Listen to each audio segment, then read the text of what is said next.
उसकी नाक के नीचे ही छिप रही थी। हम डीमन रन का एक फ्लैशबैक देखते हैं जहां सभी लेडी इनास की ब्यूटी की तारीफ कर रहे थे। तो रेल हॉर्न डीमन कहता है कि ब्यूटीफुल लिप्स पाने के लिए किसी को उनमें ट्रूथ को पकड़ना सीखना होगा। एक और डीमन एन्चांटेड हो जाती है और कहती है कि क्योंकि वो सिर्फ सच बोलती है वो भी ब्यूटीफुल हो जाएगी। और एक और औरत मेंशन करती है कि वो अपनी बेटी को रेट्रिक सिखाती है ताकि वो थोड़ी और इनास जैसी बन सके। रेड हॉर्न लेडी स्माइल करती है और कहती है कि वो उस यंग वुमन को ब्लेसिंग ऑफ द सिल्वर टंग देगी। पार्टी के बैकग्राउंड में मौरा ये सीन देखती है, उसकी आंखों में सारी फ्लैटरी के लिए कंटेम्प्ट होता है। फिर वो एक ड्रिंक पकड़ती है और कमेंट करती है it's all just a bunch of nonsense. उसके बगल वाली ब्लॉन्ड गर्ल तब कहती है कि लॉर्ड विलैक्स भी बहुत हैंडसम है। मौरा फिर एक विकेट स्माइल देती है और अपनी ब्लेसिंग देती है, ये विश करते हुए कि वो लड़की सफर करे और डिजायर में कंज्यूम हो जाए। Young blonde head woman shocked हो जाती है ये सुनकर कि विच ऑफ ग्रीड ने कितनी टेरिबल ब्लेसिंग दी है। इसके साथ मौरा गुस्से में आ जाती है और प्रॉमिस करती है कि वो उस औरत से उसके शब्दों का बदला जरूर लेगी। फिर वो अनाइस का नाम चिल्लाती है और वाव करती है कि वो इसे कभी अनपनिश नहीं जाने देगी।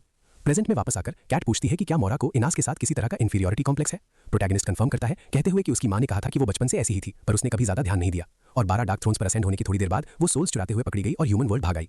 हीरो का भाई सोचता है कि विच ने सब लोगों में से मीना को ही क्यों अप्रोच किया और क्या उसे पता है कि ये लेविस है। यंग मैन सोचता है कि नहीं, क्योंकि अगर उसे पता होता तो वो अब तक उसे अकेला नहीं छोड़ती। फिर वो एडमिट करता है कि अपनी करंट स्टेट में वो उस औरत या उसके हेंचमैन का मुकाबला नहीं कर सकता।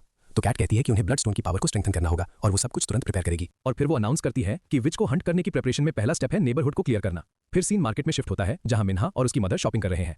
लड़की की मां एंग्शियस है और पूछती है कि क्या वो गिव अप करना चाहती है क्योंकि हमेशा अजीब चीजें हो रही हैं।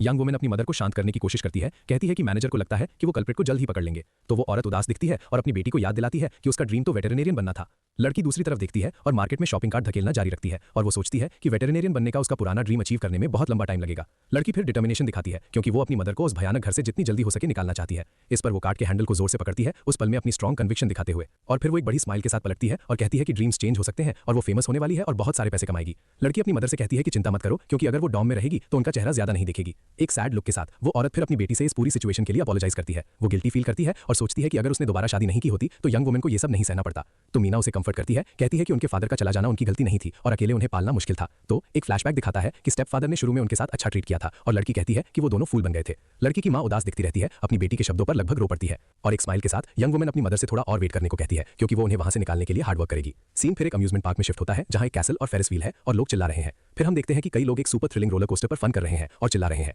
प्रोटैगनिस्ट फिर सीन को ऑब्जर्व करता है और इसे पैथेटिक पाता है कि इंसान ऐसी चीजों से इतना डर महसूस करते हैं, लेकिन उसका फ्रेंड उसकी हालत पर सवाल करता है और हीरो ये कहकर बात टाल देता है कि ये सिर्फ इंडाइजेशन था। एक ग्रम्पी फेस के साथ यंग मैन कंप्लेन करता है कि वो इस चीज पर दोबारा कभी नहीं चढ़ेगा और वो ट्रियो फिर एक हॉन्टेड हाउस के सामने पहुंचता है जिसका ऑरा डार्क और सिनिस्टर था। हीरो ब्लू हेड गर्ल से पूछता है कि क्या ये सही जगह है और वो कंफर्म करती है। डीमन एक्सप्लेन करती है कि उसके जैसा एक बंदा सर्वेलेंस से निकल गया और उसने अपने इंस्टिंक्ट से उसे यहाँ ट्रैक कर लिया। और फिर प्रोटैगनिस्ट उस डीमन का नाम पूछता है जिसे वो ढूंढ रहे हैं। लड़की जवाब देती है कि उसका नाम स्क्रीम है और उसके पास स्क्रीम्स को डिमोनिक पावर में बदलने की एबिलिटी है। इसके साथ वो कहती है कि उससे किसी ऐसे बंदे से ल्यूरिंग करना जो अच्छे से चिल्लाता हो बहुत इफेक्टिव टैक्टिक होगा। और तो हीरो फिर अपने फ्रेंड की तरफ देखता है और कहता है कि वो फाइनली किसी काम आएगा। फिर प्रोटैगनिस्ट उसे अंदर घसीट कर ले जाता है जबकि ब्लू हेड गर्ल कहती है कि वो एंट्रेंस पर नजर रखेगी। हॉन्टेड हाउस के अंदर हीरो का फ्रेंड डर के मारे कांप रहा है जबकि यंग मैन सोचता है कि सब कुछ सिर्फ डेकोरेशन है। तो प्रोटैगनिस्ट अपने कलीग से कहता है कि ड्रामा बंद करो क्योंकि वो यहाँ कुछ कैप्चर करने आए हैं। और अचानक एक स्कैरी डॉल उनके सामने जंप करती है और अपीयरेंस से डरकर दोनों लड़के चिल्ला उठते हैं। चश्मे वाला लड़का उस बड़े स्कैर के बाद भी डर से कांपते हुए अपने फ्रेंड से चिपक जाता है। इस पर फ्रेंड नोटिस करता है कि हीरो ने कर्स किया पर वो बात टाल देता है, कहता है कि उसने तो फेक किया था ताकि वो एनिमी का रिएक्शन देख सके। और कलीग फिर पूछता है कि क्या वो उसकी लाइफ का पहला स्क्रीन था और यंग मैन ऑकवर्ड तरीके से कंफर्म करता है। उस जगह के डार्कनेस के बीच एक ब्राइट ग्रीन आई खुलती है जो दूर से दो यंग मैन को ऑब्जर्व कर रही होती है। तो ये मिस्टीरियस आई एक्सप्लेन करती है कि ईविल के हर रिएक्शन के साथ ब्लड स्टोन की पावर थोड़ी और रिलीज होती है। इससे हीरो को समझ आता है कि अगर वो पावरफुल डीमंस की ईविल बुराई को एब्जॉर्ब करेगा तो स्टोन से ज्यादा पावर रिलीज कर सकता है। तभी वो डिमोनिक क्रीचर वहां अपीयर होता है और प्रोटैगनिस्ट की स्क्रीम की तारीफ करता है, कहता है कि वो बहुत स्वीट और क्लियर थी। मॉन्स्टर पूरा रिवील हो जाता है और हीरो का दोस्त डर से कांप जाता है, पूछता है कि ये क्या चीज है। डीमन को उनकी स्क्रीम्स डिलिशियस लगती है और वो आगे बढ़ता है, उनसे कहता है कि उसके लिए और भी ज्यादा जोर से चिल्लाओ। क्रीचर का हाथ तब उस चश्मे वाले लड़के की तरफ बढ़ता है जो उस सीन से डर के मारे पैरालाइज हो चुका था। उसी मोमेंट हमारे हीरो का हाथ मॉन्स्टर को पकड़ लेता है, उसके सरप्राइज अटैक को रोक देता है। प्रोटैगनिस्ट अपने दोस्त के सामने आ जाता है और क्रीचर को वार्न करता है कि उसे टच मत करना क्योंकि ही इज हिज सर्वेंट। और तब डीमन उसे घूरता है और रियलाइज करता है कि सामने खड़ा लड़का कोई ऑर्डिनरी ह्यूमन बीइंग नहीं है। एक विकेट स्माइल के साथ हीरो डीमन का नाम लेता है और पूछता है कि what kind of scream it can make. और क्रीचर एक पावरफुल किक से उस पर अटैक करता है। उस ब्लो के इंपैक्ट से प्रोटैगनिस्ट हवा में उड़ता चला जाता है। डीमन अब हमारे हीरो के दोस्त की स्क्रीम की एनर्जी को एब्जॉर्ब करना शुरू कर देता है ताकि वो और स्ट्रांग हो सके। जमीन पर पड़ा हुआ वो यंग मैन उठता है, उसका हाथ ग्लोइंग था और वो कहता है कि अब यही the only thing he can use now है। उसके बाद हीरो अपने ग्लोइंग हैंड के साथ आगे चार्ज करता है। डीमन पर फुल फोर्स से अटैक करने के लिए रेडी था, लेकिन क्रीचर बिल्कुल अनफेस था और उस यंग मैन पर एक powerful green energy attack launch कर देता है। प्रोटैगनिस्ट को सीधा हिट लगता है और वो जोर से जमीन पर गिरता है। इंपैक्ट से दर्द से चिल्ला रहा था। अपने दोस्त को नीचे देखकर चश्मे वाला लड़का डेस्परेटली होकर चिल्लाता है कि मॉन्स्टर से बच के रहो। डीमन फिर उस लड़के की स्क्रीम की एनर्जी एब्जॉर्ब कर लेता है और हंसता है, उसे और ज्यादा चिल्लाने को कहता है। जमीन पर लेटे हुए हीरो अपने दोस्त से कहता है कि शट अप, तुम्हारी स्क्रीम्स तो सिर्फ एनिमी को स्ट्रांग बना रही हैं। क्रीचर तब यंग मैन का हाथ पकड़ लेता है और उसकी आंखों पर हंसता है जो उसके लिए डर में डूबी हुई थी। नेक्स्ट मॉन्स्टर उस पर फिर से अपने एनर्जी क्लॉज से अटैक करता है, कहते हुए कि वो उसकी आंखें एज ईयरिंग्स यूज करेगा। लेकिन प्रोटैगनिस्ट एक डिटर्मिन्ड लुक के साथ खड़ा हो जाता है। उसका हाथ पिंक पावर से ग्लो कर रहा था और इस तरह वो डीमन की आंखों में देखता है और पूरे जोर से चिल्लाकर कहता है कि he is not afraid of it.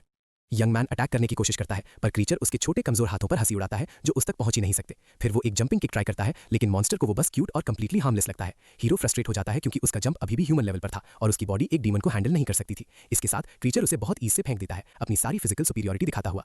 Protagonist का दोस्त पूरी तरह हॉरिफाइड होकर ये सीन देखता रहता है और हेल्प के लिए कुछ भी नहीं कर पाता और इस तरह डीमन फिर उस यंग मैन को पूरी ताकत से जमीन पर दबा देता है और वो प्रेशर से दर्द में चिल्लाता है और तब क्रीचर एक ग्रीन एनर्जी सॉर्ट क्रिएट करता है जो उसके दोस्त की स्क्रीम से फोर्स्ड हुई थी। मॉन्स्टर फिर ब्लेड से हीरो की आंख निकालने की धमकी देता है ताकि वो उसकी डिलीशियस स्क्रीम सुन सके। खतरे में होने के बावजूद यंग मैन गुस्से से कहता है कि वो उस जैसे फिल्थी डीमन के लिए नहीं चिल्लाएगा। क्रीचर तब एक स्माइल के साथ ब्लेड उसकी आंख के पास लाता है ताकि लड़के की करेज को टेस्ट कर सके और तब क्रीचर की रेड आई हमारे हीरो की तरफ ग्रीन एनर्जी का एक बीम फायर करती है। एनर्जी लड़के के फेस पर हेड ऑन हिट करती है और वो इंपैक्ट से पीछे फेंक दिया जाता है। ये सीन देखकर उसका चश्मे वाला दोस्त टेरिफाइड हो जाता है और डर से चिल्लाता है। उसके साथ ही प्रोटैगनिस्ट के चेस्ट से कुछ रेड फ्रैगमेंट्स गिरना शुरू हो जाते हैं। मॉन्स्टर कंफ्यूज था, सोच रहा था कि अटैक ने एज एक्सपेक्टेड काम क्यों नहीं किया और लड़का सवाल करता है कि उसकी बॉडी के साथ अब क्या हो रहा है। फिर उसका विजन क्लियर हो जाता है और उसके फेस पर एक सिनिस्टर स्माइल आती है और हम एक फ्लैशबैक देखते हैं जिसमें कोई एक एंशिएंट स्क्रॉल पर स्पेशल पेन से लिख रहा था। रिवील होता है कि डिमोनिक ब्लड स्टोन को मॉडिफाइड किया गया था ताकि वो ह्यूमन बॉडी से कनेक्ट हो सके। हमारे हीरो को रियलाइज होता है कि पावर रिलीज करने की कंडीशन हमेशा से हिडन थी। क्रीचर गुस्से से भर जाता है कि उसकी सोनिक स्वॉर्ड एक आंख तक नहीं निकाल पाई। सुपीरियरिटी दिखाते हुए यंग मैन जवाब देता है कि he is not a simple human. उस मोमेंट मॉन्स्टर और भी गुस्से में आ जाता है और फिर से ग्रो करना शुरू कर देता है। मिनो तब शॉन को चिल्लाकर कहता है कि नो मैटर व्हाट, चिल्लाना बंद मत करना और इस तरह उसका चश्मे वाला दोस्त वार्न करता है कि क्रीचर स्ट्रांग हो जाएगा पर हीरो उसे शट अप बोलता है और चिल्लाने को कहता है। सॉन प्लान से कंफ्यूज था लेकिन वो अपने दोस्त पर कंप्लीटली ट्रस्ट करने का डिसाइड करता है।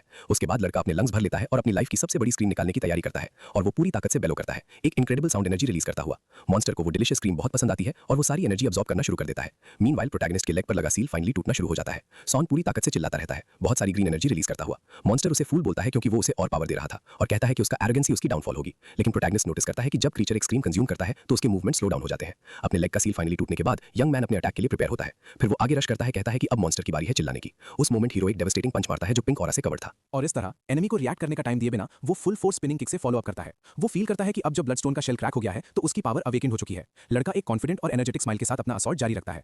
क्रीचर एनर्जी से कंज्यूम होना शुरू हो जाता है जैसे ही प्रोटैगनिस्ट उसकी ईविल को अब्सॉर्ब करता है। यंग मैन रियलाइज करता है कि अगर वो डीमंस की ईविल को कंटिन्यू करता रहा अब्सॉर्ब करना तो उसकी स्ट्रेंथ और जल्दी रिटर्न हो जाएगी। मॉन्स्टर की बॉडी कंप्लीटली डिसइंटीग्रेट हो जाती है, बस उसकी आंख एक सेकंड के लिए बचती है और उसके ठीक बाद क्रीचर का कुछ नहीं बचता, वो कंप्लीटली वैनिश हो जाता है। हीरो फिर ऊपर देखता है, सैटिस्फाइड था कि उसका प्लान बिल्कुल वैसा ही काम किया जैसा उसने सोचा था। वो एक ऐसी पावर बिल्डअप होते हुए महसूस करता है जो ह्यूमंस की ईविल से इवन कंपेयर नहीं की जा सकती। ब्लडस्टोन रिलीज होने के साथ अब उसे स्ट्रांग होने के लिए बस ईविल अब्सॉर्ब करने की जरूरत है। उसका टेरिफाइड दोस्त पूछता है कि क्या ये ओके है कि उसने डीमन को अब्सॉर्ब कर लिया। प्रोटैगनिस्ट जवाब देता है कि इट्स फाइन और सजेस्ट करता है कि चलो